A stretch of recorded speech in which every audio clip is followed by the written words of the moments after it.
everybody, Gurmy's Coaster Yard here, bringing you a new RollerCoaster Tycoon 3 series. And I'm just going to ad-lib this little intro for you before I let you enjoy the rest of the time-lapse. But in this series, we are going to be taking a stab at recreating Stardew Valley. So for those of you who don't know, Stardew Valley is a farming simulator video game similar to Animal Crossing in that you're in this village and you can make friends with the villagers, but a lot more involved because obviously, like I said, you can do farming and there's fishing as well, mining, etc. And it's a really fun game. I have over 200 hours in it on Steam, so and I've been playing it a lot recently, which is why I decided this would be a fun project to undertake, but also a very involved project. So I've never done a proper recreation of a park or anything like that in Stardew Valley, or I'm sorry, in RollerCoaster Tycoon. And what I actually ended up doing, so I went into the scenario editor and made a 256 by 256 park, and knock on wood that it holds up, because the last time I did that was for my Germinator Studios series, which if you are familiar with that, you may remember that it ended abruptly when the file size got too big.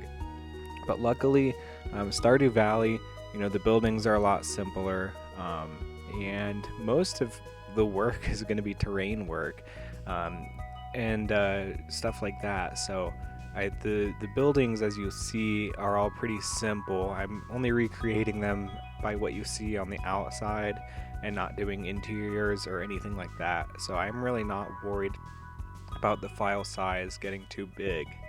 But I made the map so large to accommodate, just to make sure I had enough space to recreate Stardew Valley to scale more or less. But also because, I want to recreate Ginger Island, which is part of later games Stardew Valley if you've never played it. And I really want this to be a sort of true to scale or true to the game recreation, and as faithful of a recreation as I can do. And right now, just for context, you can see, well, it may not look like it yet, but I'm recreating the mountain section of the game, and that's what I'm going to be doing throughout this whole episode. So the mountain lake, the quarry, the carpenter shop, and the railroad, and kind of everything associated with that. Anyhow, a little bit more behind the scenes information about how I have accomplished this, and how I am approaching a recreation is, in addition to creating a 256 by 256 park in the game, I have also created a large piece of grid paper, and maybe I'll put a picture of that on the screen, but that is also 256 by 256, and I used a reference map of Stardew Valley and some other reference images to map out the park with a pencil on that grid paper, and I probably spent 5 or 6 hours doing that over the course of 2 days, and it was actually quite a bit of fun. I did enjoy that process quite a bit, and like I said, I'll try to put a picture up on the screen if I remember. But yeah, what else was I going to say? So that also just helped me figure out how I wanted to scale everything, and that's why you see me going through very meticulously, tile by tile, and kind of being very deliberate about what I'm doing. I'm not just guessing here. I'm not just going by memory, and I'm not going right off of a reference photo. I did map this out on a grid, so that way I can just use that as a reference, and you'll see me pause for several moments at a time. This is a 8 times speed time lapse, so luckily you're not going to see me pausing for like a whole minute or two. But in those pauses, usually I'm looking at the map and counting how many tiles I need to do things, making sure I get the scale right, so that way, everything will fit in the end. And another thing you may notice is I went along the border of the park and put basically just lines mapping out a border. and that is 10 tiles smaller on every side from the actual world size. And I'm using that as my reference border to make sure I have wiggle room, because I know some things, when you're looking down flat on paper, things translate differently than when you're working in the 3D space with terrain and RollerCoaster Tycoon.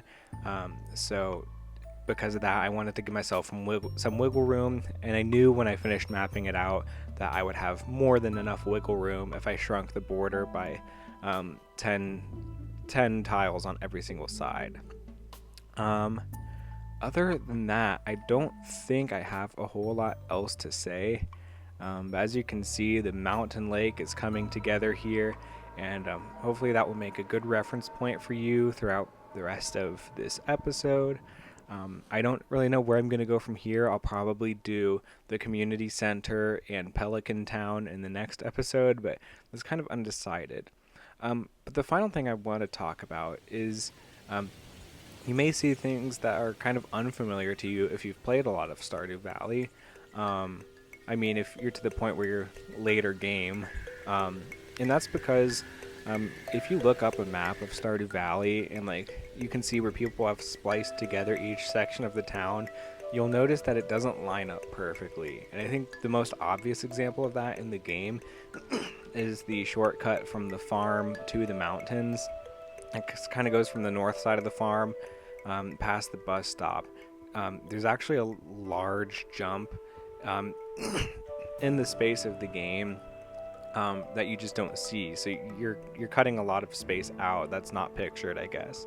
And things like that, I kind of had to do my best idea to interpret what would appear in those places. So right there, you just saw me build a dam between the mountain lake and sort of the muddy, dry riverbed that borders the quarry.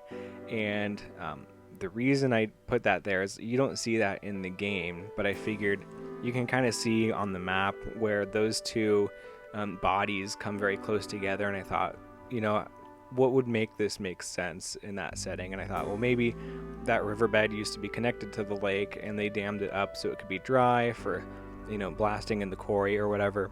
I don't really know, but those are kind of the interpretations I'm taking in this series. But yeah, that is sort of everything I have to talk about right now. Everything I think you need to know to enjoy this series and to understand what's going on. I didn't expect this to be 7 or 8 minutes of talking, but here I am. But I will let you enjoy the next 30 or so minutes of time-lapse footage. I'll let you enjoy the music, and yeah, I will see you guys at some point in the future.